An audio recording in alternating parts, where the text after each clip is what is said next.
विद्यालय या विद्यालयाच्या प्रांगणात आलेल्या सर्व मान्यवरांचं प्रथमतः मी विद्यालयाचा प्रमुख या नात्यानं हार्दिक स्वागत करतो, मनपूर्वक आभारही मानतो। विशेषतः आजच्या या कार्यक्रमाचे प्रमुख अतिथी ज्यांना सरस्वतीचं वरदान लाभलेलं आहे, असे सरस्वती पुत्र एका सामान्य कुटुंबातून असामान्य असं व्यक्तिमत्व यापुढे आपल्यापुढे येत आलेले आहेत, ते म्हणजे प्रमुख पाहुणे माननीय बाबा भांड। खरं तर मी साध्या एका फोनवर त्यांना निमंत्रण दिलं, पण माणसाचं दुखणं असतं की बायकोचे आईवडील हे फार मोठं दुखणं असतं, पण त्याच्यापेक्षा जावयाचा मित्र म्हणल्यावर फार मोठं एक कोडं असतं, आणि ते कोडं बाबांनी हलवारपणे उडगळलं। मी प्रथमतः बाबा आपलं ऋण व्यक्त करतो, आम्हाला अत्यानंद होत आहे। याबरोबरच आमच्या तालुक्याचे आमदार, कार्यसम्राट आमदार म्हणून ज्यांना पदवी प्राप्त झालेली अल्पावधीत असे डॉक्टर किरणजी लामटे हेही या ठिकाणी आमच्या निमंत्रणाला मान देऊन आलेले आहेत। मी विद्यालयाच्या वतीनं त्यांचंही स्वागत करतो। डॉक्टर, तुमच्याकडून खूप अपेक्षा आहे, आमच्या विद्यार्थ्यांसाठी अपेक्षा, आम्हाला संस्थेसाठी काही नको, आम्हाला त्यासाठी तुम्ही या ठिकाणी उपलब्ध हवे होते। आज आपण आलात, मनपूर्वक स्वागत करतो।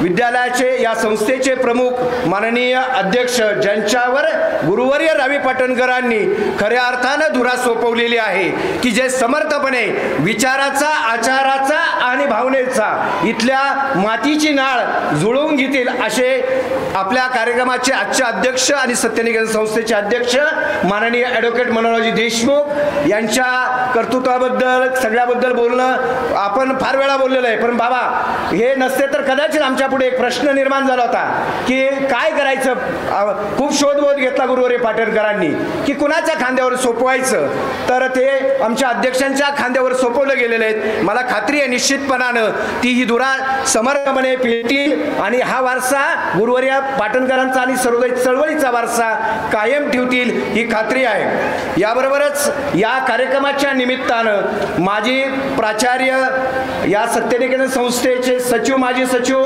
माझे गुरुवर्य माननीय काळवणे सर यांचंही मी विद्यालयाचं हार्दिक स्वागत करतो। त्याबरोबरच विद्यमान जे आपल्याला सचिव लाभलेले सत्यनिकेतन संस्थेचे असे माननीय मुठे साहेब यांनी नुकतीच आपल्या विद्यालयासाठी या ठिकाणी ग्रंथालयासाठी 21 लाखाची देणगी दिली आणि आम्हाला या विद्यालयाची महत्त्वाची अडचण दूर केली।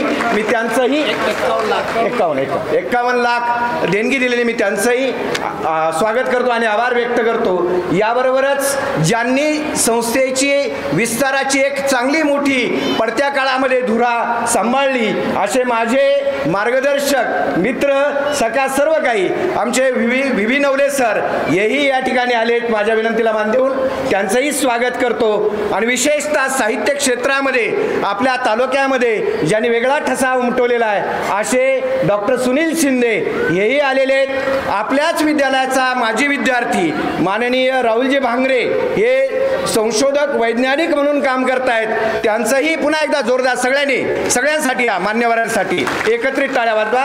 याबरोबरच या गुरुवर्य विद्यालयाचे माजी प्राचार्य ज्यांनी एक वेगळा आयाम दिला असे विद्यालयाला, ते पत्रकार आमचे मार्गदर्शक माननीय टाकळकर सर, माननीय एलमेमे सर ज्यांनी विद्यालयाला शिस्त निर्माण केली, आमच्या विद्यालयातली खुर्चीच गायब केली शिक्षकांची, असं त्यांचंही मी स्वागत करतो। याबरोबरच डॉक्टर साहेबांच्या बरोबर आले ॲडव्होकेट निगळे, आमच्या विद्यालयाचे प्राचार्य, खिरवेरी विद्यालयाचे प्राचार्य मोखरे सर, माजी प्राचार्य लेंडे सर, आणि या तालुक्याला एक नवीन विचाराचं, आचाराचं असं जे स्वप्न पडलंय ते विनयजी सावंत, साथी विनयजी सावंत सेवादलाचे कार्यकर्ते आमचे मार्गदर्शक मित्र आहेत, त्यांचंही विद्यालयाच्या वतीनं मी स्वागत करतो। त्याबरोबर नितीनजी काळे आलेत, शिक्षण निरीक्षक परबत सर आहेत, याशिवाय अनेक मान्यवर पुढे बसलेले आहेत।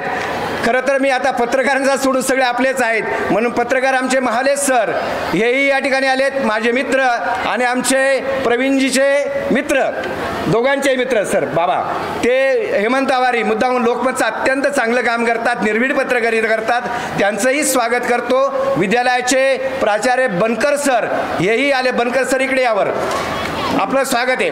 याबरोबरच काही अनेक इतर मित्र आलेले आहेत. आमचे Vinayji सावंताबरोबर Lende sir, BY Deshmukh, doctor BY Deshmukh प्राचार्य आहेत. त्याबरोबरच हेमंत आवारींच्या बरोबरच भगवान पवार हेही पत्रकार या ठिकाणी आलेले आहेत.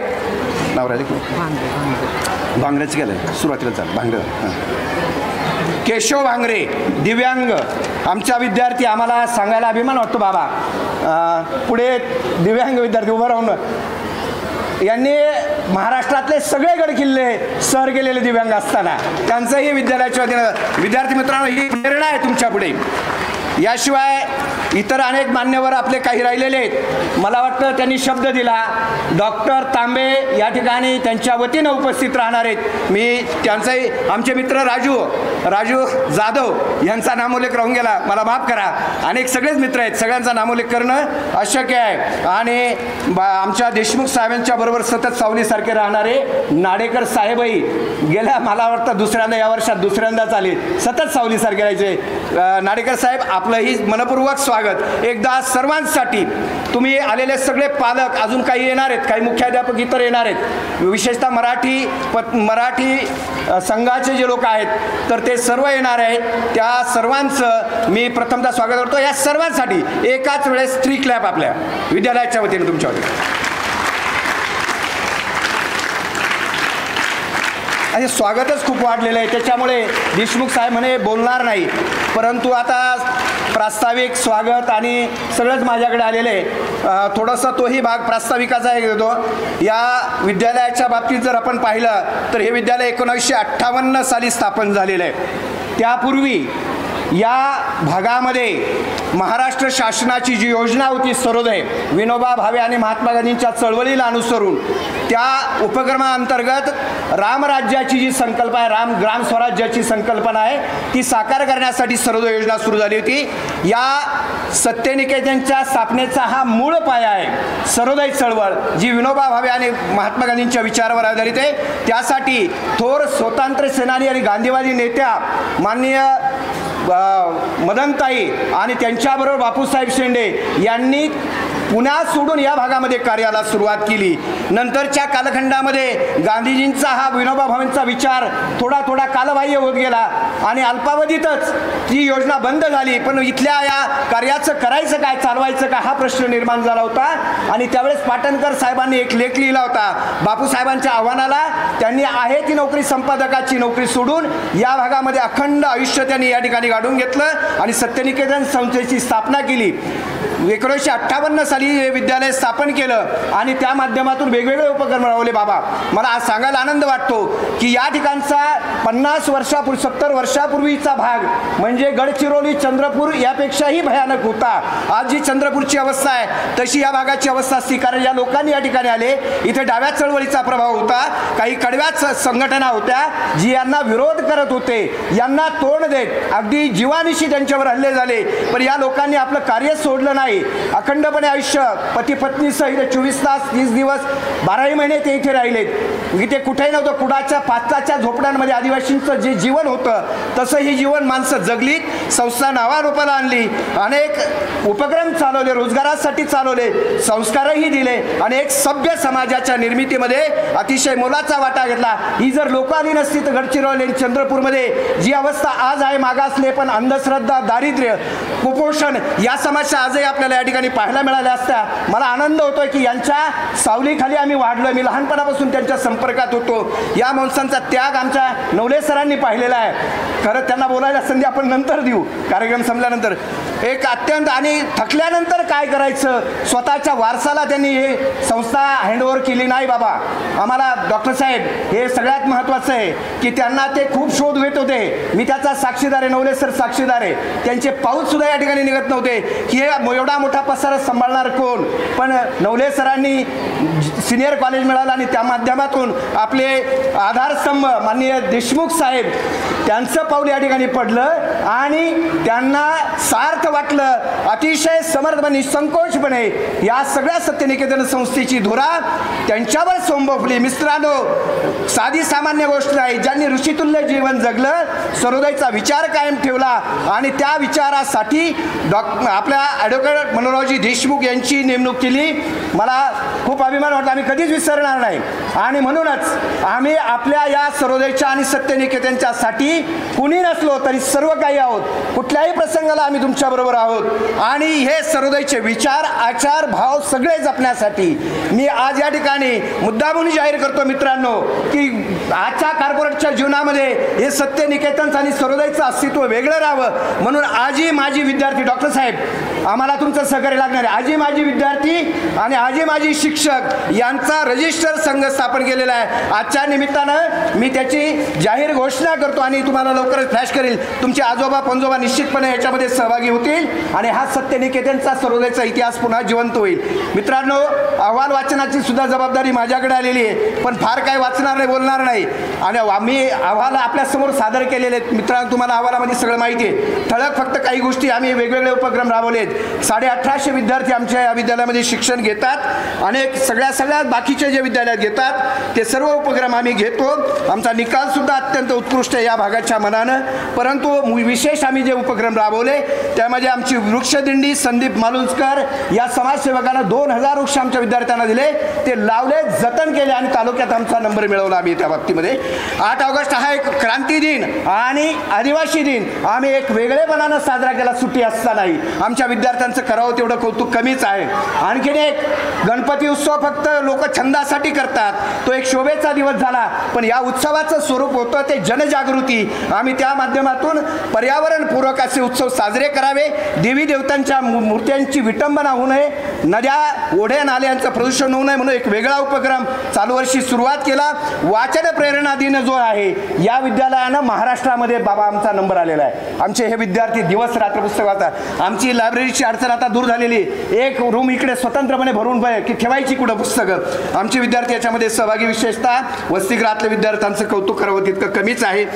आमच्या खेळाच्या बाबतीत आम्ही सगळ्या स्तरावर आहोत, परंतु उल्लेख करण्यासारख्या अनेक गोष्टी, अनेक सर्टिफिकेट आमच्याकडे आहेत. 17 विद्यार्थी आमच्या जिल्हा स्तरावर कुस्तीमध्ये माननीय देशमुख साहेबांच्या प्रेरणेनं साई कुस्ती सेंटर जे चालवतोय आम्ही, त्या केंद्रातून नरके सरांच्या मार्गदर्शनाखाली 17 विद्यार्थी जिल्हा स्तरावर, 7 विद्यार्थी विभाग स्तरावर आणि 4 विद्यार्थ्यांनी राष्ट्रीय स्तरावर, म्हणजे गगन भरारी या विद्यालयानं मारलेली आहे. पूर्वीची परंपरा पुन्हा आपण जपलेली आहे. या विद्यालयात चालू वर्षी आम्ही एक अपारंपरिक ऊर्जा स्रोत निर्माण केला. तो ऊर्जा स्रोत प्रामुख्यानं या ठिकाणी आम्ही कार्यरत केला, सोलर सिस्टीम. त्याच्यामध्ये काही आमच्या माजी शिक्षकांनी, विशेषतः वागचौरे सरांनी त्याला योगदान दिलं 1,20,000चं. असा 3 लाखाचा सोलर आज आमचं स्वयंपूर्ण असं सोलर सिस्टम, पारंपरिक ऊर्जा सिस्टम आम्ही निर्माण केली. वक्तृत्व स्पर्धेच्या आम्ही संस्थेच्या वतीनं या 3 त्रिमूर्तींचं, ज्यांचं आयुष्यभर कधीच ऋण संपणार नाही, त्यांचे विचार, त्यांचे आचार, त्यांचा त्याग स्मरणात राहावा म्हणून सत्यनिकेतन संस्थेनं तालुका स्तरावर उपकृत स्पर्धा घेतात. चालू वर्षी त्याही स्पर्धा दिमागदारपणे पार पाडल्या. बापूसाहेब शेंडे यांच्या नावानं समूहगीत गायन स्पर्धा आम्ही घेतो, त्याही पार पाडल्या. सावित्रीबाई मदन, ज्यांनी अखंड कुटुंब आपलं गमावलं, पाकिस्तानमधून फाळणीमध्ये इकडे आलात, त्यांच्या नावानं आम्ही मॅरेथॉन स्पर्धा आयोजित करतो. ती बक्षिसं वाटलीच जाईल. परंतु या विद्यालयाचं मला थोडंसं बाबा तुमच्याकडून आणि डॉक्टरांकडून अपेक्षा आहे की आमच्याकडे काही उणीवा आहेत. हे कॉर्पोरेट आहे असं दिसतंय आज, याच्यात खूप मोठा त्याग आहे लोकांचा. तांदूळ गोळा करून ही संस्था उभी राहिलेली आहे. तर एक प्रामुख्याने डॉक्टर साहेब, मी तुमच्याकडं यापूर्वी आलो होतो की आम्हाला या आपल्या भागातले खेळाडू खूप चांगले आहेत, खूप कसदार आहेत, थोड्या वेळात थोड्या सरावामध्ये राष्ट्रीय पातळीवर जात आहेत. यांच्यासाठी इंडोर स्टेडियम पाहिजे, आम्हाला मोठं स्टेडियम नको, पण यांना सरावासाठी एक स्टेडियम पाहिजे. डॉक्टर साहेबांकडून मी ती अपेक्षा व्यक्त करतो. कनिष्ठ महाविद्यालयासाठी सुद्धा आम्हाला एका स्वतंत्र इमारतीची गरज आहे. निश्चितपणे डॉक्टर साहेब आम्हाला सहकार्य करतील. सेमिनारची हॉलची गरज आहे. बाबांनी ठरवलं तर मला वाटतं सयाजीराव गायकवाडांच्या त्या ट्रस्टमार्फत आपण ते पूर्ण करू शकता. तुमच्याकडून हे अपेक्षा व्यक्त करतो. याशिवाय आमचं एक संकल्प आहे की संपूर्ण वर्ग डिजिटल करायचे. इंटरॅक्टिव्ह बोर्ड डॉक्टर भारमल साहेब आम्हाला ते मिळवून देणार आहेत. तेही स्वप्न मला वाटतं यावर्षीच माझं पूर्ण होईल. मी या सगळ्यांचं पुन्हा एकदा आभार व्यक्त करतो, अभिनंदन करतो आणि आलेल्या पूर्ण अतिथींचं वेळ मी जास्त घेतला त्याबद्दल दिलगिरी व्यक्त करतो आणि माझे 2 शब्द संपवतो. जय हिंद, जय महाराष्ट्र, जय ज्योती, जय क्रांती. प्रारंभ होतोय.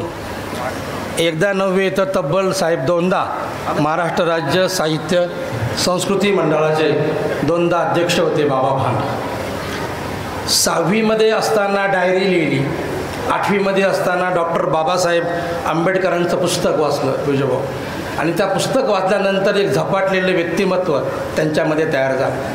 आपण सर्वजण ग्रामीण भागामधून आलेलो आहोत. बाबा भांड हे सुद्धा ग्रामीण भागामधूनच आलेले आहे आणि म्हणून नोकरीशी संघर्ष करताना, शिक्षणाची संघर्ष करताना आपल्या लेखणीला बळ देण्याचं काम त्यांना त्यांच्या काळातल्या काही शिक्षक बांधवांनी केलं. विशेषतः डॉक्टर भालचंद्र नेमाडे हे त्यांच्या आयुष्यामधलं फार मोठं व्यक्तिमत्व आहे. आणि मग त्यांनी जी वेगवेगळी दिशा दिली त्या वेगवेगळ्या दिशेनं बाबांचा प्रवास फार मोठ्या प्रमाणावर चालू आहे. विशेष आहे देशमुख साहेबांचं स्काउट जे असते की बालवीर चळवळ, या बालवीर चळवळीचं काम मध्ये ते स्काउटमध्ये सहभागी होते आणि त्यांना राष्ट्रपती पारितोषिक मिळालेले. आपण टाळ्या वाजून स्वागत करूया की आपल्याकडंच भांडसाहेब हे समोर स्काउटचे मुलं आहे आमच्याकडं, तुम्हाला पाहिजे आमच्याकडं, आणि या स्काउटचं चांगलं युनिट आहे. आणि भांडसाहेबांनी अगदी राष्ट्रपती पारितोषिक आपल्याला मिळवलेलं आहे, तेव्हा आपण यांच्यापासून प्रेरणा घेऊ शकतो. बाबांबरोबर त्यांच्या पत्नी आशाताई त्या येऊ शकल्या नाही, परंतु दोघंजण हायस्कूलमध्ये नोकरीला होते. त्यांची ओळख झाली, संसार सुरू झाला आणि हे करता करता प्रकाशन संस्था बाबांनी काढली. आपण सर्वजण परिचित आहात की एखादा लेखक जेव्हा एखादं साहित्य लिहितो डॉक्टर, त्यावेळेला त्याला प्रकाशक सापडत नाही आणि मग बाबांना जे मार्गदर्शन नेमाडे सरांनी केलं आणि आज आपण सर्वजण परिचित आहात की साकेत प्रकाशन औरंगाबादचं हे बाबांनी सुरू केलेले आणि त्यांच्या पत्नी त्या पूर्णपणे पुढं सक्षमपणे त्यांची पुढची पिढी चालवते. आणि बाबांचं सर्वात महत्त्वाचं विशेष की त्यांनी तर वेगवेगळ्या प्रकारची अशी 85 पुस्तके लिहिली, 1700पेक्षा अधिक पुस्तकं साकेत प्रकाशनातून प्रसिद्ध केली. पण बाबांच्या परिचितामधलं मला भांगरेसाहेब सर्वात महत्त्वाचं वैशिष्ट्य जाणवलं, आज लेखकाला स्वतःला पैसे द्यावे लागतात प्रकाशन छापताना. बाबांचं विशेष आहे की बाबांनी कोणत्याही प्रकारचं शुल्क न घेता 1700 पुस्तकं छापून दिलेली. हे सगळ्यात मोठं योगदान मी म्हणेन की आज आमचा मराठा अभिजात भाषेचा दर्जा मिळाला.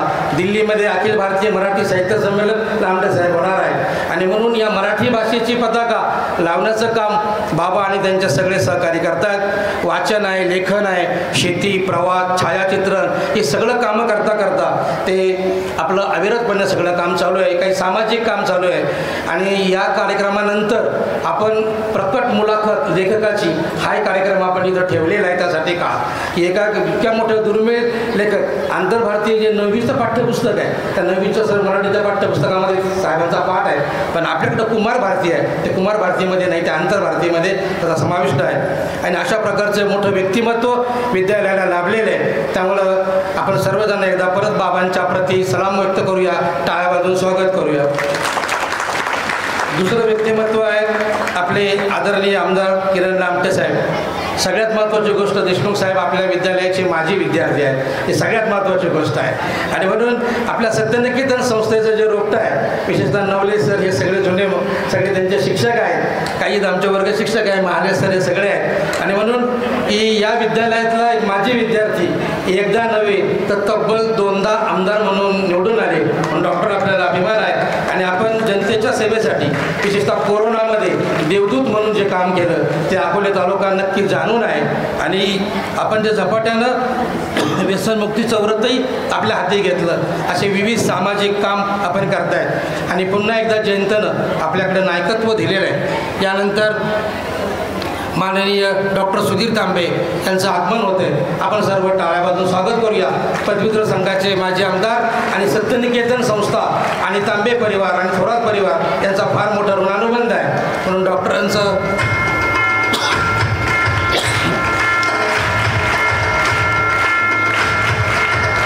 पदवीधर मतदारसंघाचे माजी आमदार डॉक्टर सुधीर तांबे यांचं व्यासपीठावर आगमन होत आहे. सत्यनिकेतन संचलित गुरुवर्य रामी पाटणकर माध्यमिक व उच्च माध्यमिक विद्यालय राजूर डॉक्टर साहेब आपलं सहर्ष स्वागत करत आहेत.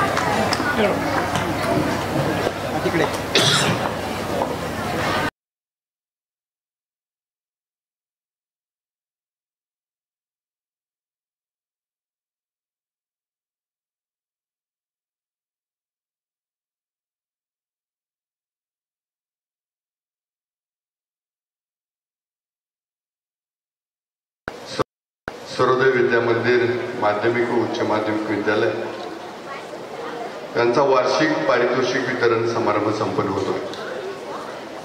त्यानिमित्तानं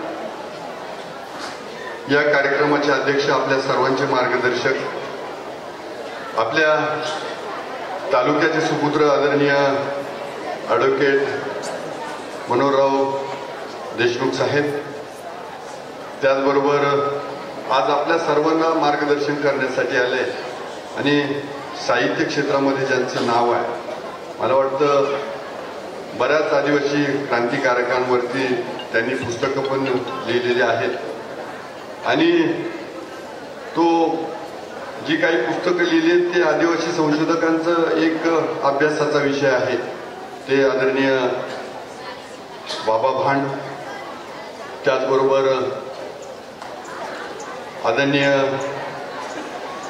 आमदार सुधीरजी तांबे साहेब, आदरणीय कानवडे सर, त्याचबरोबर आदरणीय मोठे साहेब, व्यासपीठावर उपस्थित असणारे सुनीलजी शिंदे सर, त्याचबरोबर टाकळकर सर, आमच्या सर्व मित्रांचा रँचो,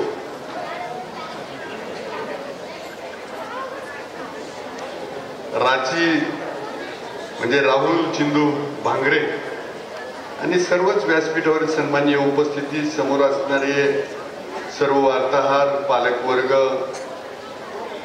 सर्व विद्यार्थी विद्यार्थिनी, सर्व शिक्षक वृंद, सत्यनिकेतनचा सर्वच स्टाफ, सर्व उपस्थित।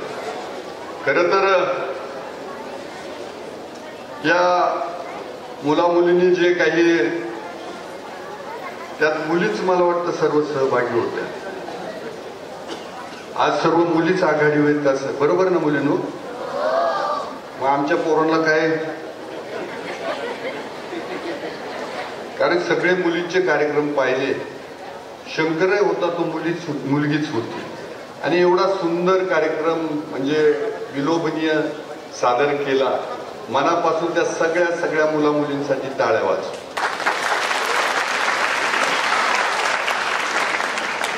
आयुष्यात आहे ना, आयुष्यात ह्या शाबासकीची थाप आणि टाळ्या खूप महत्वाच्या आहे। अरे टाळ्या वाजवायला सांगितलं, तोंडात नाही मारायला सांगितलं।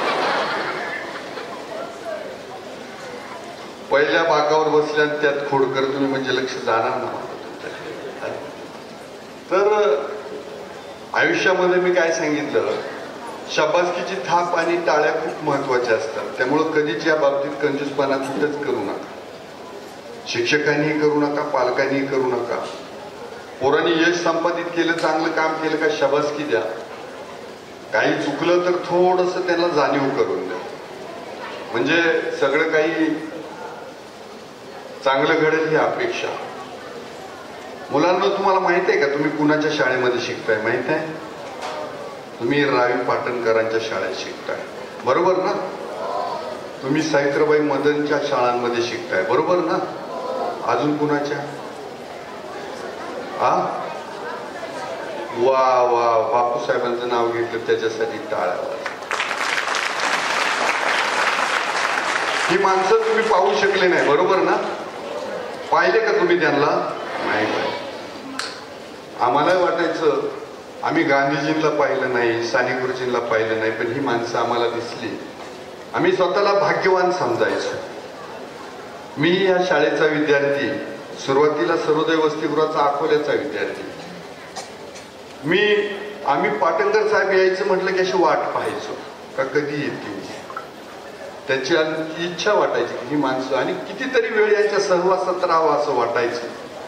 म्हणजे कधी 2-4 महिन्यातून ते जर कधी अकोल्याला आलं तर वाट पाहायचो, पाटणकर साहेब तिथे दिसले तर आम्ही असं पाहत राहायचो। अशी आदर्शवत माणसं पाहिजे ना, ह्या जगामध्ये पाहिजे ना? मग तसं तुम्ही बनण्याचा प्रयत्न कराल ना, नाहीतर नुसते दुसरेच आदर्श व्हायचे ना आपण कधी व्हायचो? आहे की नाही? सुरुवात आपल्यापासून ना। मला आवडलं बरं का, खरं तर आपल्या शाळेचं नाव खूप सुंदर आहे। आपल्या शाळेचं नाव काय? सर्वोदय विद्या मंदिर, विद्येचं मंदिर आहे। बरेच हायस्कूल बिस्कूल असे नाव लिहिलेले असतात, आहे ना? ह्या विद्या मंदिरात तुम्ही शिक्षण घेताय आणि सर्वोदय ही चळवळ ज्या महात्मा गांधींनी त्यांनी चालू केली, ही चळवळ आपल्या तालुक्यात आली म्हणून हे सगळं उभं राहिलं. माझ्यासारखा आमदार झाला, डॉक्टर झाला, राहुल सारखा शास्त्रज्ञ झाला, ही सगळी रत्न तयार झाली की ह्या मातीतून, या शाळेतून. याच्यासाठी ह्या रावी पाटणकर असतील किंवा त्यांच्या सहकार्यांचा आमच्यावरती अनंत उपकार आहे. त्यामुळं आतापर्यंत प्राचार्यांनी जो काही ताजने सरांनी आमच्यावरती भार ठेवला, तर ती आम्ही सेवा समजून, तुम्ही सांगा नक्की आम्ही शाळेमध्ये या विद्यार्थ्यांसाठी, शाळेसाठी काम करायला आम्हाला नक्की आवडेल. ते आमचं कर्तव्य समजतो. कारण तुम्ही जे दिलंय त्यातलं थोडंसं आम्हाला देता आलं तर बरं राहील. आणि कदाचित तुमच्या सगळ्यांचा धाक आहे म्हणून आम्ही चांगलं राहतो असं आम्ही समजतो. कारण तुमच्या सगळ्यांचा धाक नसता तर आम्ही चांगले राहू शकलो नसतो. म्हणजे तुम्ही सगळे चांगले वागतात असं आम्ही समजतो. तर असं आपलं एकमेकाचं नातं हे असंच जपू. ज्या विद्यार्थ्यांना आज पारितोषिक भेटणार आहे, ज्या विद्यार्थ्यांना पारितोषिक भेटणार आहे त्यांचं सगळ्यांचं मनापासून अभिनंदन.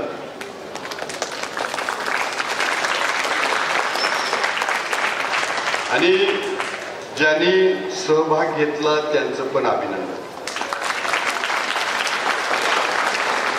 आणि तुम्ही यांचे सगळ्यांचे कार्यक्रम पाहायला होते त्यामुळं ते कार्यक्रम चांगले वाटले, त्यासाठी तुमचं पण अभिनंदन. म्हणजे आपल्यामध्ये श्रोता पण तितकाच महत्वाचा आहे आणि सादर करता बी तितकाच महत्वाचा आहे. तर आपण एकमेकाच्या हातात हात घालून काम करू. स्काउट गाईडनं, NCC परेडवाल्यांनी आमचं स्वागत केलं. तुमच्यात जे डिसिप्लिन पाहिलं ते खूप मन भारावणारं होतं. परत एकदा शाळेचं व्यवस्थापनाचं सर्व विद्यार्थ्यांचं अभिनंदन करतो. तुम्हाला आज नाताळ आहे, नाताळाच्या पण सगळ्यांना मनापासून शुभेच्छा देतो. खरं तर सुट्टीचा दिवस आहे पण तुम्ही हजर आहात. त्याचबरोबर नवीन वर्ष येणार आहे 2025, नवीन वर्षाच्या पण शुभेच्छा देतो. आणि हा समारंभ ज्यांनी हा संपन्न करण्यासाठी एवढा सगळं परिश्रम घेतला त्या सगळ्यांचं मनापासून आभार मानून माझ्या वाणीला पूर्ण देतो. जय हिंद, जय महाराष्ट्र. धन्यवाद. संस्थेच्या गुरुवर्य रावी पाटणकर सर्वोदय विद्या मंदिर येथे हा वार्षिक पारितोषिक वितरण सोहळा संपन्न होत आहे. त्यानिमित्ताने इथे उपस्थित असलेले कार्यक्रमाचे अध्यक्ष आणि आपल्या सत्यनिकेतन संस्थेचे अध्यक्ष, आमचे मार्गदर्शक आदरणीय ॲडव्होकेट M.N. देशमुख साहेब, त्याचप्रमाणे ज्यांच्या शुभ हस्ते तुम्हाला इथे पारितोषिकं मिळणारे असे महाराष्ट्रातील एक थोर साहित्यिक, साहित्य संस्कृती मंडळाचे माजी अध्यक्ष आणि खूप मोठ्या अनेक राष्ट्रपुरुषांना ज्यांनी खऱ्या अर्थाने साहित्याच्या माध्यमातून प्रकाशनात आणलं. तसं आता आमदार लहामटे साहेबांनी सांगितल्याप्रमाणे अनेक क्रांतिकारक, आदिवासी भागातील क्रांतिकारक असतील किंवा सयाजीराव गायकवाड साहेबांवर तर इतकं मोठं लिखाण बाबासाहेबांनी केलं. आम्हाला आश्चर्य वाटतं की किती म्हणजे त्याचं एक ट्रक भरून त्याच्यापेक्षा जास्त होईल एवढं मोठं लिखाण आणि साहित्य ज्यांनी निर्माण केलं ते आदरणीय बाबा भाम साहेब. तसे ते अकोला तालुक्याचे व्याही आहेत, आपल्या तालुक्याचे व्याही आहेत, आपले पाहुणे आहेत, त्यामुळे त्यांना भेटताना एक वेगळा आनंद होतो आहे. इथे उपस्थित असलेले आपले लोकप्रिय आमदार, कार्यसम्राट आमदार डॉक्टर किरणजी लहामटे साहेब, आपल्या संस्थेचे सेक्रेटरी माननीय श्रीयुत कानवडे साहेब, तसेच मुठे साहेब, नवले सर, एलवामे सर, विनी पवार सर, कातळकर साहेब, राहुल भांगरे यांच्या एक अत्यंत मोठे यश त्यांनी या ठिकाणी मिळवलेलं आहे. BY Deshmukh sir, Sunil Shinde sir, Keshavrao Bhangare, ते देखील गिर्यारोहक आहेत. शहराच्या शारीरिक क्षमतेवर मात करून त्यांनी अनेक गडकिल्ले सर केले. ॲडव्होकेट निगळे, विनयजी सावंत, प्राचार्य ताजने सर, उपप्राचार्य बुराडे सर, परीक्षक दिंडे सर, सर्व उपस्थित मित्रांनो, खऱ्या अर्थाने मी इथे सत्यजित तांबेंच्या ऐवजी आलेले बोलायला. त्याला अचानकपणे काम निघाल्यामुळे तर लोकम म्हणतो आम्ही, आमच्या मेडिकल भाषेमध्ये लोकम म्हणतात त्याला. तो एखादा डॉक्टर जर हजर नसला तर मग त्याला तिथे दुसऱ्या एका डॉक्टरला जावं लागतं. असो, तुम्ही मुलं खरोखर भाग्यवान आहेत आणि मला देखील इथं आल्यानंतर एवढी मोठी प्रेरणा मिळते. ही भूमी जी आहे म्हणजे रावी पाटणकर साहेब असतील किंवा सर्व त्यांचे जे सहकारी होते. आपण कल्पना करा की एक सर्वोदय नाव दिलेलं आहे. सर्वोदय हे नाव कुठून आलं माहिती आहे तुम्हाला? महात्मा गांधीजींनी हे सर्वोदय नाव दिलं. महात्मा गांधीजींनी एक पुस्तक वाचलं होतं. पुस्तक वाचणं किती महत्त्वाचं असतं मित्रांनो हे लक्षात घ्या. महात्मा संस्थेच्या गुरुवर्य रावी पाटणकर सर्वोदय विद्या मंदिर येथे हा वार्षिक पारितोषिक वितरण सोहळा संपन्न होत आहे. त्यानिमित्ताने इथे उपस्थित असलेले कार्यक्रमाचे अध्यक्ष आणि आपल्या सत्यनिकेतन संस्थेचे अध्यक्ष आमचे मार्गदर्शक आदरणीय ॲडव्होकेट M.N. देशमुख साहेब, त्याचप्रमाणे ज्यांच्या शुभ हस्ते तुम्हाला इथे पारितोषिकं मिळणारे असे महाराष्ट्रातील एक थोर साहित्य संस्कृती मंडळाचे माजी अध्यक्ष आणि खूप मोठ्या अनेक राष्ट्रपुरुषांना ज्यांनी खऱ्या अर्थाने साहित्याच्या माध्यमातून प्रकाशनात आणलं.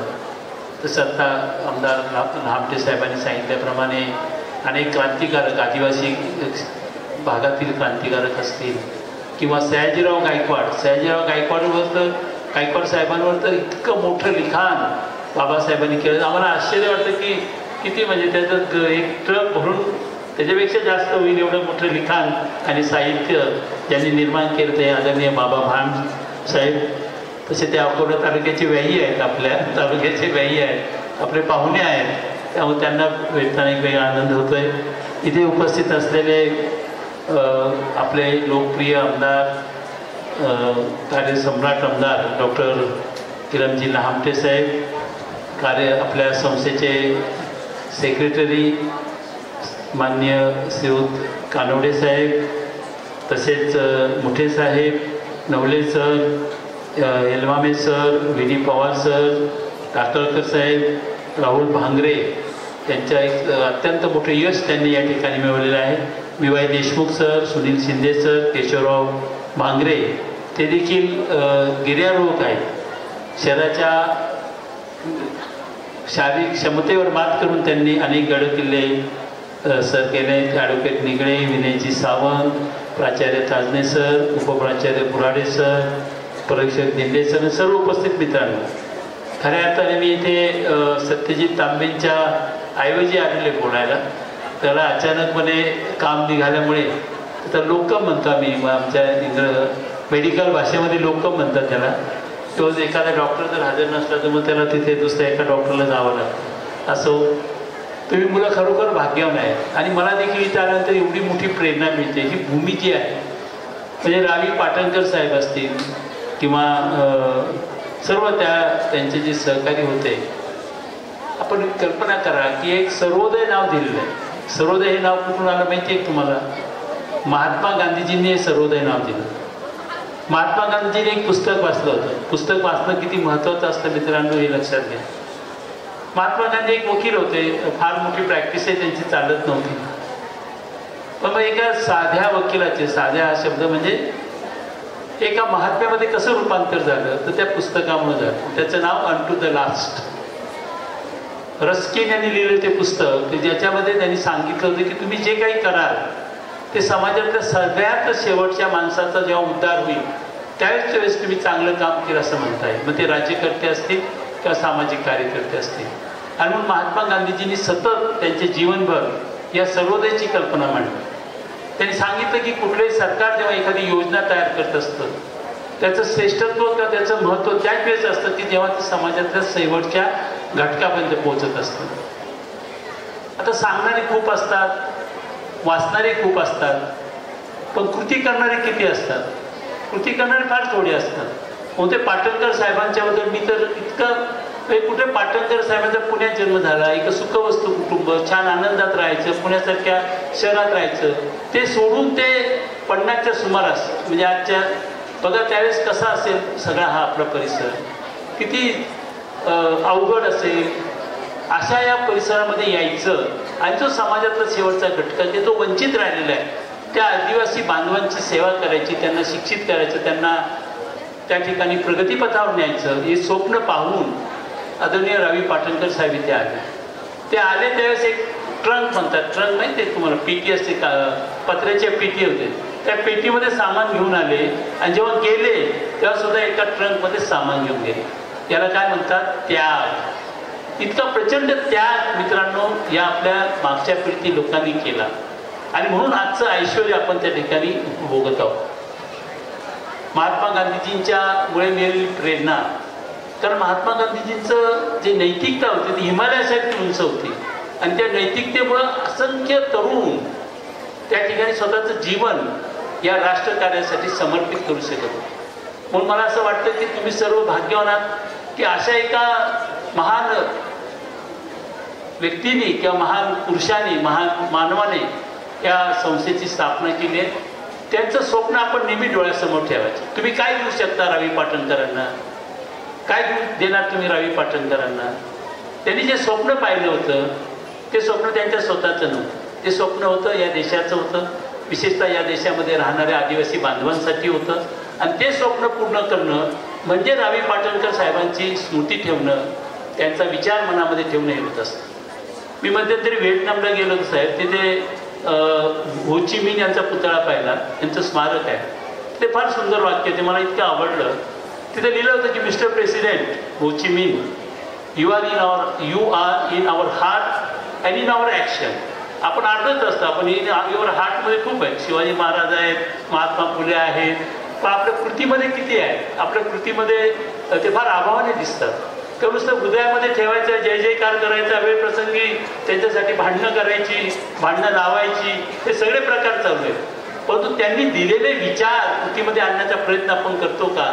तर ते फार अभावाने त्या ठिकाणी आढळतं. आणि म्हणून आदरणीय रावी पाटणकर साहेब यांचं स्वप्न करायचं म्हणजे प्रचंड अभ्यास करायचा, जे तुम्हाला आवडत असेल ते साहित्य, अभ्यास, इतका प्रचंड अभ्यास करायचा आणि जगामध्ये खूप मोठं व्यक्तिमत्व तुम्ही झालं पाहिजे. आणि सगळं झाल्यानंतर ज्याप्रमाणे रावी पाटणकर आपल्या या भूमीमध्ये आले आणि ती सेवा केली ते आपण कधीही विसरता कामा नये. त्यासाठी आपण सातत्याने प्रयत्न केला पाहिजे की माझ्यापेक्षाही जे वंचित राहिलेले, माझ्यापेक्षाही ज्यांना या सुविधा मिळाल्या नाही, माझ्यापेक्षाही जे हालाकीच्या परिस्थितीमध्ये राहतात त्यांच्यासाठी मी निश्चितपणाने योगदान दिलं पाहिजे. मी काही ना काही त्यांच्यासाठी केलं पाहिजे, ही भूमिका या ठिकाणी ठेवली पाहिजे. मला आनंद आहे की आज आदरणीय देशमुख साहेबांच्या नेतृत्वाखाली आपण सर्वजण या संस्थेच्या माध्यमातून खूप मोठं काम अखंडपणे ठेवताय. इथे प्राचार्यांनी प्रास्ताविकेतही सांगितले की अनेक, आता इथे राहुल भांगरे आहेत की ते माजी विद्यार्थी आपले आणि मोठे शास्त्रज्ञ त्या ठिकाणी झाले. अनेक लोकांनी वेगवेगळ्या क्षेत्रामध्ये खूप मोठी प्रगती केली आहे. परंतु मित्रांनो अजूनही प्रगतीच्या आपण खूप पाठीमागे आहोत. जगाशी जेव्हा आपण तुलना करतो, आपण जगाशी तुलना केली पाहिजे ना. मीच खूप मोठा आहे असं आपण म्हणत राहिलं तर मग सगळंच आनंद असतो. पण जगाच्या तुलनेमध्ये आपण अजूनही खूप मोठी प्रगती आपल्याला त्या ठिकाणी करायची.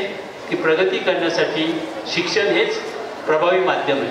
गरीब माणसाच्या, सामान्य माणसाच्या, आदिवासी माणसाच्या जीवनामध्ये जर उन्नती करायची असेल, त्याला खऱ्या अर्थाने प्रगतीपथावर न्यायचं असेल तर एकच राजमार्ग आहे, ते म्हणजे जागतिक दर्जाचं शिक्षण आपण आपल्या मुलामुलींना त्या ठिकाणी दिलं पाहिजे. दुर्दैवाने त्याची खूप हेळसांड सध्या होते. मी त्यावर बोलणार नाही, पण खूप मोठा विषय आहे. पण तुम्ही एक सांगू इच्छितो की जो आपला सर्वोच्च प्राधान्याचा विषय असायला पाहिजे, दुर्दैवाने तो आपला सगळ्यात शेवटच्या प्राधान्याचा विषय. आपण शिक्षणाबद्दल चिंतनच नाही काही, राज्यकर्त्यांचं नाही, समाजाचं नाही, असं मी दुर्दैवाने. आता कारण काय झालं की आमच्यासारखे जे लोक असतात त्यांची मुलं आता इंग्रजी माध्यमाच्या शाळेत जातात. तिथे CBSE, ICSE, केम्ब्रिज असे मोठे मोठे अभ्यासक्रम आले. आणि आमच्या मुलांना काय, जे मराठी माध्यमाच्या शाळेमध्ये शिकतात त्यांना आपण काय सुविधा, आपण किती कमी सुविधा देतोय. त्यांना आपण दुय्यम दर्जाचं शिक्षण देतो का? कारण त्यांना कॉम्प्युटरची लॅबोरेटरी नाही, त्यांना सायन्सची लॅबोरेटरी नाही, त्यांना चांगलं वाचनालय नाही, त्यांना पुरेसे शिक्षक नाही, त्यांना क्रीडा शिक्षक नाही, त्यांना कला शिक्षक नाही. कशा पद्धतीचे शिक्षण व्यवस्था त्या ठिकाणी राबवतोय. आणि आम्ही मात्र स्वप्न विकसित भारताचं पाहतो. म्हणजे शिक्षण आणि संशोधन हे खऱ्या अर्थाने देशाला विकसित करत असतात. त्याच्याकडे लक्ष द्यायचं नाही आणि फक्त काहीतरी लोकांपुढे गाजर दाखवायचं, अशी परिस्थिती त्या ठिकाणी मित्रांनो चालू असो. मी या निमित्ताने एवढंच आपल्याला सांगू इच्छितो की आपण ज्या संस्थेमध्ये शिकताय ती संस्था खरोखर खूप प्रयत्न आपल्यासाठी करते. त्याबद्दल निश्चितपणाने आदरणीय देशमुख साहेबांना खूप खूप धन्यवाद दिले पाहिजे. मी आपल्या सर्वांना, आता तुम्ही सर्वजण खूप हुशार आहात, खूप वेगवेगळ्या क्षेत्रामध्ये तुम्ही पारितोषिके मिळवल्यात. तुमच्या सगळ्यांचं मी मनापासून अभिनंदन करतो आणि माझे 2 शब्द संपवतो. धन्यवाद.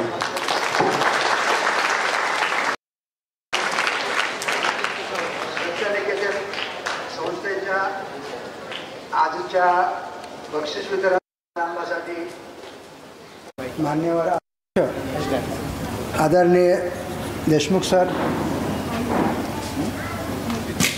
आता ज्यांनी उत्तम मार्गदर्शन केलं ते आमदार डॉक्टर सुधीर भाऊ तांबे,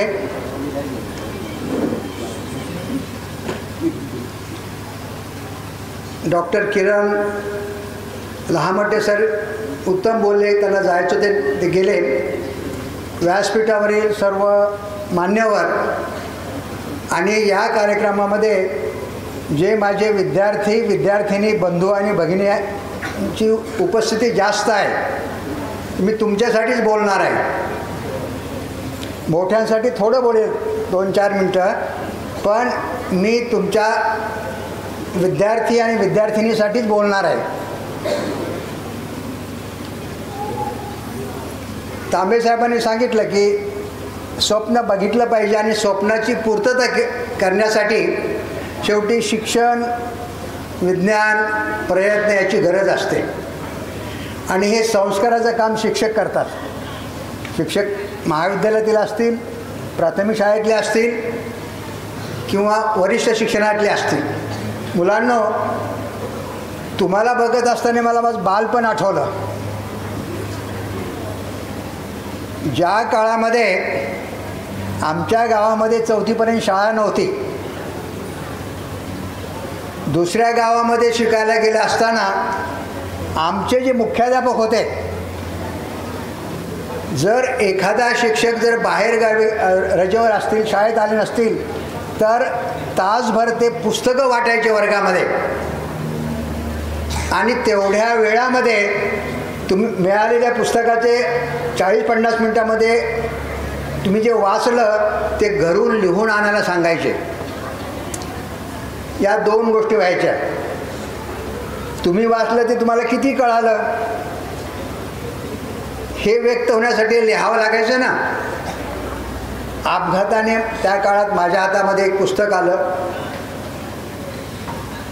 पुस्तकाचं नाव मी कसा झालो आणि लेखकाचं नाव होतं प्रल्हाद केशव आत्रे. मला आत्रे माहीत नव्हतं, पण 40 मिनटामध्ये मी जे काही 10-15 पानं वाचले आणि मला वाटलं की पुस्तक घरी येऊन वाचलं पाहिजे.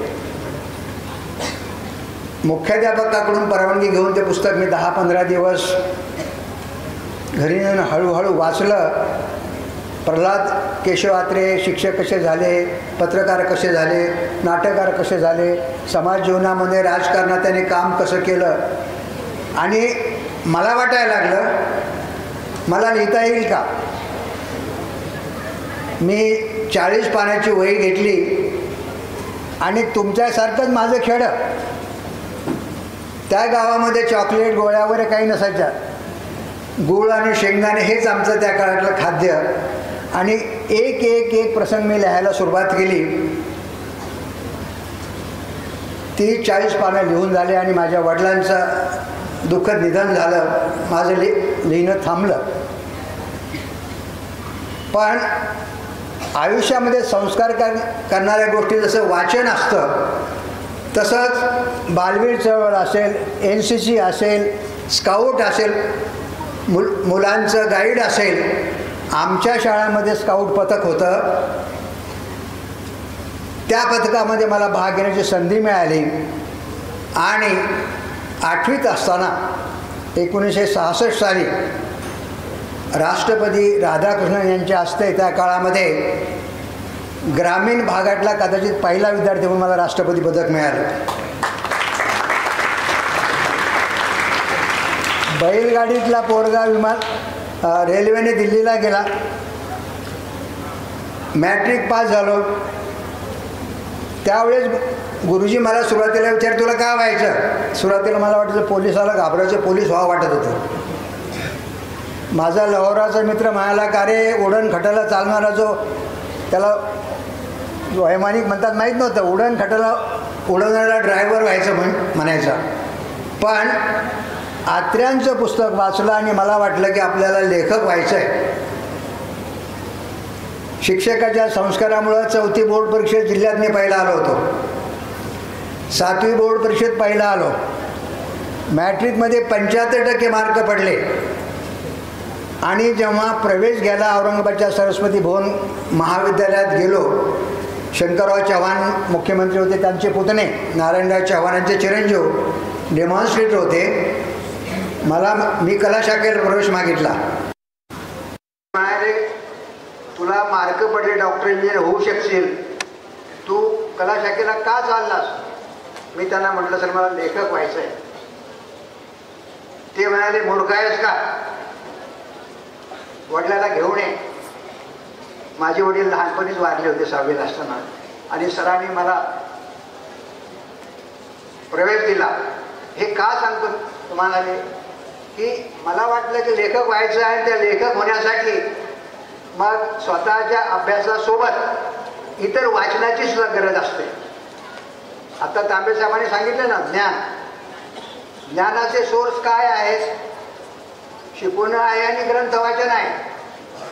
तुम्हाला आयुष्यात जे काही व्हायचं असेल, डॉक्टर व्हा, इंजिनियर व्हा, समाजसेवक व्हा, समाजकारणी व्हा, राजकारणी व्हा, सेवा व्हा, या सगळ्या क्षेत्रामध्ये शिक्षण सोर्स आहे. जे आदरणीय गुरुवर्य रावी पाटणकर सरांनी ते स्वप्न बघितलं आणि ही संस्था उभा राहिली आणि विशेषतः आदिवासींसाठी काम करणार. आणि हे बघत असताना मला आणखीन एक आठवण झाली. तांबे साहेबांनी उल्लेख केला, एक शेतकऱ्याचा पोरगा मालेगाव जिल्ह्यातला कवळाण्या गावचा अपघाताने बडोद्याचा राजा बनला. राजा बनलेल्या राजाने प्रत्यक्ष गादीवर आल्यानंतर जेव्हा पहिल्यांदा प्रजेला भेटायला गेला तर नाशिकचा वरचा भाग जो डांग आहे, डांग भागात सगळी आदिवासी प्रजा होती. राजाला बघून सगळे घाबरले. कोणी झाडावर बाजूला झोपात लपायला लागले आणि राजाने विचारलं आपल्या प्रधानाला की माझी प्रजा कुठे आहे? प्रधान म्हणाले की महाराज, पहिल्यांदाच राजा तुम्हाला भेटायला आला. आणि हे लोक घाबरली आणि या तरुण राजाला खूप वाईट वाटलं की माझी प्रजा अस्पृश्य आणि आदिवासी निरक्षर आहे आणि त्यांना शिकवलं पाहिजे. 1881-82ला भारतातील नव्हे तर त्या काळात पूर्ण भारतभर आदिवासी आणि अस्पृश्य शिक्षणाचा कोणी हुकूम काढला नव्हता. 1881-82ला सयाजीरावांनी पहिला हुकूम काढला गादीवर आल्यानंतर, महत्त्वाचा, की माझी प्रजा जे आदिवासी आहे, अस्पृश्य आहे, वंचित समाजाची आहे, त्यांना सरकारी खर्चाने शिकवण्यासाठी त्यांना वसतिगृहात मोफत राहण्याची ही सुरुवात हिंदुस्थानमधील समाज क्रांतीच्या परिवर्तनाची सुरुवात होती. आणि मी तुम्हाला जे सांगितलं, स्काउटमुळे, पुस्तकाच्या वाचनामुळे आणि तुम्हाला मुलांना जे पुढं व्हायचं आहे, तुमचं जे स्वप्न असेल डॉक्टर, इंजिनियर, समाजसेवक, तर यासाठी कष्ट करणे म्हणजे वाचणे, अभ्यास करणं आणि पाठपुरावा करणं हे जर केलं तर आपल्या स्वप्नाच्या जवळ आपण जाऊ शकतो. मी आपल्याला देण्यासाठी, आपल्या संस्थेसाठी सयाजीराव गायकवाड यांचे काही ग्रंथ आणि मी लिहिलेले काही ग्रंथ आणले मी आता अध्यक्षांना देणारच आहे. त्यामध्ये मुलांसाठी पुस्तक आहे. मुलांना ज्या आदिवासी क्रांतिवीरांचा सरांनी उल्लेख केला, तंट्या बिल्लाचं मला 3400 मुलाला वाचता येईल असंही पुस्तक त्याच्यात आहे. 7वीच्या मुलासाठी सुद्धा वाचता येईल असं पुस्तक आहे. तितकंच नाही तर 10वीच्या मुलासाठी वेगळं एक पुस्तक आहे. तसंच तुम्हाला एक शेतकऱ्याचा पोरगा राजा बनतो असं सयाजीरावाचं 4थीच्या मुलांना, 7वीच्या मुलांना, 11वीच्या मुलांना सुद्धा ओळख करता येईल असे मी एक 60-70 ग्रंथ आपल्या संस्थेला देण्यासाठी आणले. खरं तर लेखकाने कमी बोललं पाहिजे. लेखकाच्या वतीने त्याची पुस्तकं बोलत असतात आणि लेखक जर बोलायला लागला तर त्याला ते व्यसन लागण्याचा धोका असतो. हे माझ्या गुरुवरांनी मला सांगितलं, बालचंद्र नेमाडे यांनी. त्यामुळे मी बहुतेकदा कार्यक्रमाला कमी जातो. भाषणात जायला लागलं तर एका दिवसामध्ये आमचं 1 दिवसाचं लेखन वाचन बुडतं 1 तासासाठी. आणि जर तुम्हाला सातत्याने लिहायचं असेल तर खूप कमी वेळा बाहेर फिरलं पाहिजे. हे माझं गुरुवर्यांचं सांगणं मी पाळलं आणि मी 90% नकार देतो. परंतु अकोल्याला नकार देणं शक्य नव्हतं. व्यायाचं गाव जरी असलं तरी सर आमचे मित्र आहेत आणि त्यांना नाही म्हणणं मला जड गेलं आणि मी त्यांना होकार दिला. आणि मी विचार केला की या आदिवासी भागातील मुलांसाठी किमान आपल्याला पुस्तकं देता येतील. मुलांसाठी मी सयाजीरावांचं एक पुस्तक दिलं आहे. त्याच्या शेवटी प्रश्न आहे. 40 पानाचं पुस्तक आहे. मी त्याच्या आणखी 100 भेट पाठवतो. मुलांनी वाचायच्या आणि त्या 4 प्रश्नांचं उत्तर द्यायचं. एक प्रश्न असा आहे की मी सयाजीराव झाले किंवा मी सयाजीराव झालो तर पुढे समाजासाठी काय करेल. महाराष्ट्रामध्ये सर मी त्या पुस्तकाच्या जवळजवळ 20,000 प्रती वाटल्या आणि 5,000 मुलांनी प्रत्येक शाळेतला उत्तम निबंध जो येतो तो त्या निबंधाला मी 100 रुपयाची पुस्तकं पुन्हा भेट पाठवली. पण मुलं खूप उत्तम वाचतात आणि कल्पना करू शकतात. हे सुद्धा सर्जनशील निर्मिती आहे. मुलांना जर आपण संधी दिली तर मुलं विचार करू शकतात. असा प्रयोग केला आणि यासाठी आपल्या मुलांसाठी मी त्या पुस्तकाच्या 100 प्रती मी आणल्याने बरोबर 100 प्रती पाठवतो. आपण त्याप्रती 6वी 7वी 8वीच्या मुलांना वाचायला द्या. आणि शेवटी जे प्रश्न दिले त्या प्रश्नांची उत्तरं त्यांना लिहायला सांगा. वर्गामध्ये जो मुलगा उत्तम लिहिल त्याला पुन्हा मी 100 रुपयाची पुस्तकं पुन्हा वाचायला भेट पाठवेल. तिथं बोलताना थोडी माझी पंचायत अशी झाली. मुलांसाठी बोलायचं तर मोठ्या माणसाचं राहून जातं आणि आता वेळही खूप झालेला आहे. त्यामुळं आणि दुपारी मला मुलाशी मला थोडे गप्पा मारायच्याच आहे. मी माझ्या आयुष्यामध्ये जी स्वप्न पाहिली ती सगळी स्वप्न पूर्ण झाली. आता काहीच नको आहे. आणि माणसाला मुलांना मी सांगेन मोठ्या माणसाला सांगेन की आनंद आणि समाधान हे आपल्या आवडीच्या कामात मिळतो. पैसा पाहिजे असतो, सत्ता पाहिजे असतात, अधिकार पाहिजे असतो, पण समाधानी आनंद कुठल्याही पैशाने किंवा सत्तेने मिळत नाही. म्हणून तुम्हाला पुढे जर आयुष्यामध्ये मोठं व्हायचं असेल मुलांनी तर तुमचं स्वप्न बघा. स्वप्नाच्या पूर्तीसाठी मेहनत करा आणि आवडीचं काम जर आपण केलं तर आपण त्यामध्ये आनंदाने राहू शकतो. 72च्या दुष्काळामध्ये मला शिकणं शक्य नव्हतं. MA इंग्रजी करायचं पण नोकरी केली काही का. प्रकाशन सुरू केलं आणि 2 वर्षात 3 वर्षात नोकरी सोडून दिली. बायकोला प्रकाशिका बनवलं, बायकोला नोकरी सोडायला लावली. आणि मला जे स्वप्न होतं लेखक व्हायचं, प्रकाशक व्हायचं आणि विशेषतः माझ्या आयुष्यातील सर्वात महत्त्वाचा आनंदाचा कालखंड महाराजा सयाजीराव गायकवाड यांचं साहित्य आहे.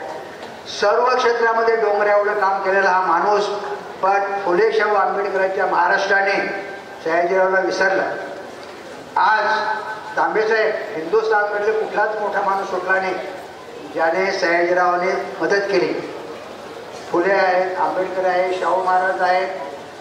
खूप मोठी यादी आणि तो आकडा 89 कोटीपर्यंत गेला. त्या काळात 89 कोटींची शिष्यवृत्ती देणारा भारतात कोणी नाही. एवढंच नाही तर या राजाने सर्व क्षेत्रामध्ये काम केलं. बाबासाहेब आंबेडकरांनी लिहून ठेवले. त्यांनी केलेले सामाजिक कायदे हे युरोप अमेरिकेच्या पुढे होते.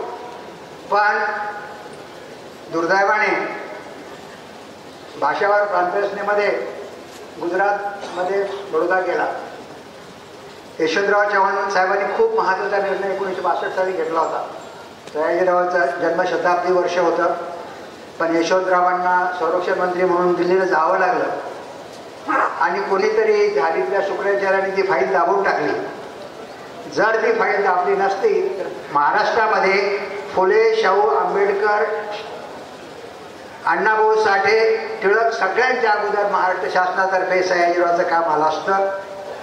पण मी त्या ज्याने कोणी फाईल दाबली त्याचे आभार मानले, कारण ती संधी आम्हाला मिळाली आणि आम्ही महाराष्ट्र शासनातर्फे 700-800 पानाचे 101 खंड काढले. सयाजीराव ट्रस्टच्या वतीने 125 खंड काढले.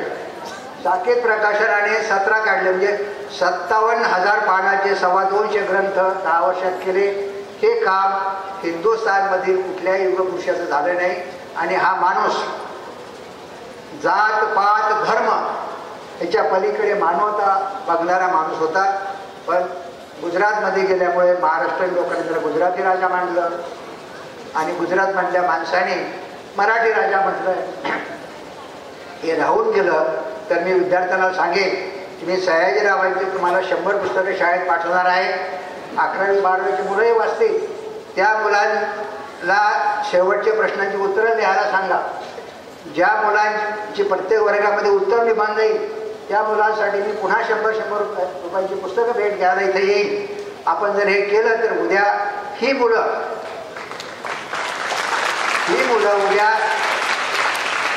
उद्याच्या देशाची संपत्ती आहे. या संपत्तीचं संवर्धन वाचन लेखन आणि संस्काराने होऊ शकतं. एवढं बोलून मी माझं बोलणं थांबवतो. तुम्ही मला बोलवलं मी आभार मानत नाही.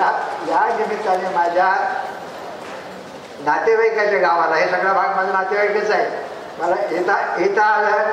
आणि माझ्या आवडीच्या तंट्या भिल्ल आणि सयाजीरावाबद्दल, तंट्या भिल्लाबद्दल मी आता 10 ग्रंथांचे मी आपले अध्यक्ष देशमुख साहेबांना मी ते देतो. संतोष ते ग्रंथान आणि आपल्या कॉलेजसाठी मी 60-70 दुसरे ग्रंथ आणले तेही आपल्या ग्रंथालयासाठी देतो. ही सुरुवात आहे. आणखी ग्रंथ मी पाठवेल. एवढं बोलून मी माझं बोलणं संपवितो. धन्यवाद.